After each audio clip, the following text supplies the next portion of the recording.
وہ ہند میں سرمایہ ملت کا نگہبان، اللہ نے بر وقت کیا جس کو خبردار۔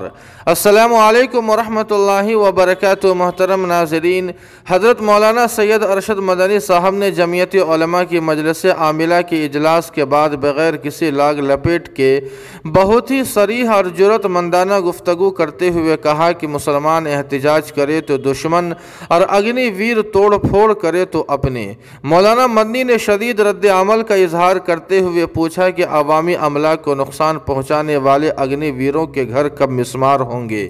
بلا شبہ اس جرأت مندانہ گفتگو نے امیدوں کے چراغ روشن کر دیے ہیں۔ حالات حاضرہ سے متعلق ایسی ہی بے باک رائے اور اس کے لیے قانونی دائروں میں باقاعدہ منصوبہ بند مثبت اور ہمہ جہد مسلسل کی شدید ضرورت ہے۔ اب انشاءاللہ جمعیت علماء کا اتحاد بھی سامنے آئے گا اور کورٹ میں داخل تمام مقدمات بھی ختم ہوں گے اور واقعی عملی میدان میں کوششوں کا آغاز ہوگا۔ کسی بھی مخلص انسان کو ان حضرات سے کوئی ذاتی دشمنی اور عداوت نہیں ہے۔ آج بھی اگر مولانا ارشد مدنی صاحب یا انہی کے قد کا کوئی بھی ملی قائد خود آگے بڑھ کر ہمت و حکمت سے بھرپور قائدانہ کردار ادا کرتا ہے تو ملت کی اکثریت نہ صرف ان کی شکر گزار ہوگی بلکہ معاون و مددگار بھی ہوگی۔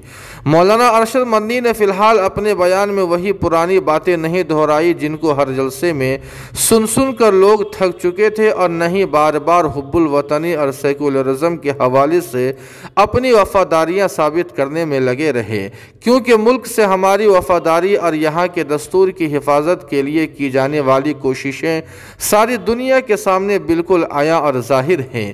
ہم دعا گو ہیں کہ حضرت مولانا اس سمت میں کوششوں کا آغاز فرمائے، پورے ملک کی مختلف دینی، ملی اور مظلوم سماجی و سیاسی اکائیوں کو جمع کرے اور باہم مشاورت سے واقعی کسی نتیجے پر پہنچا جا سکے تاکہ وطن عزیز میں حقیقی امن و انصاف کو عام کرنے کے لیے کوششیں سامنے آ سکے۔